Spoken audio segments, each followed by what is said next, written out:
Today I'm going to be giving a quick tutorial on Adobe Podcast. So first we can do a mic check. This would be great for before an interview, to test your mic, see if you're too close, too far. Too close, too far, the gain's off balanced. If there's background noise or echo, it'll tell you. So I'll just do a quick demonstration. How is my microphone setup and placement?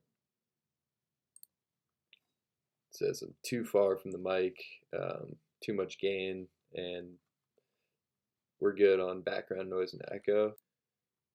How is my microphone setup and placement? Alright, well, we weren't quite able to get the gain, but it's the computer microphone, so I'm not going to bother fixing that right now. Another really good tool it has is enhanced speech. So you just drop your audio video file in here and wait for it to enhance. It takes a second. Alright, so now that it's enhanced, we can go up here and I'll show you what it sounds like without the enhancement on it. Alright, today I'm going to be giving a brief overview of Adobe Podcast. It's fairly, and then you can turn up the enhancement. New app from Adobe.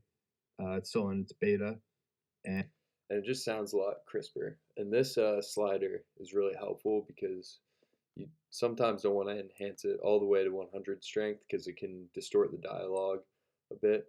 And then you can just download that really quickly, and you get your file up here. The biggest tool probably is Studio.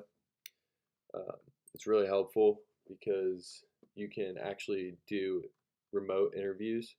You can invite guests and send them by email who you want to interview, and they can join, and you can record an interview right on here remotely, and then you can edit that interview with Adobe Podcast. You can record using this also, but I'm just going to upload right now, and then what you can do is you can transcribe it, which is helpful in a number of ways, especially if you're writing a script.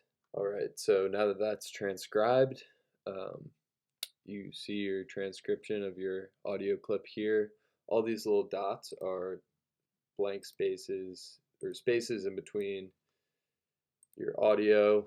Could be ums or uhs or other things that you might want to get rid of, so you can literally just delete them. Another thing you can do is delete words. See, today I'm going to be giving a brief overview. Say I don't like this word brief, you can just click on it, click delete, and then today I'm going to be giving an overview of Adobe Podcast. So that's just really quick, easy editing. Takes like 2 clicks and you're done. So you can just do that for the whole thing. Obviously it's not perfect, and if you remove some words it sounds pretty weird, but it's a really quick way to edit your sound bites. Have background music in. You have a big library here. You can also upload your own, but they have a pretty good library for background music. They have intros, outros, transitions, underscores. It'll take a second to upload. Now that that's uploaded, you can click these 3 dots and fade in, fade out, and also set as background. So it'll actually adjust the gain when you're speaking so that the background music isn't distracting from the dialogue. So yeah, as you can see, this is a really simple way.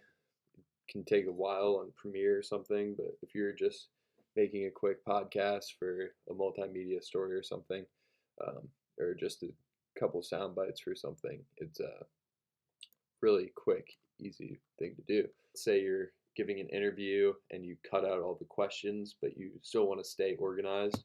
You can add a placeholder, and above each section of the interview, you can say, I don't know, question 1. You'd obviously probably be more specific than that, but just an example. So that's a really easy way to stay organized. And lastly, you can enhance speech on here. So that's really helpful as well. You just toggle that on and it'll enhance the speech for all of your dialogue. It's really helpful for the whole thing if you actually want to sit down and record a podcast, or you just want to transcribe a quick soundbite. So it has a lot of uses, and yeah, I think it's very helpful. So yeah, I hope you guys learned something from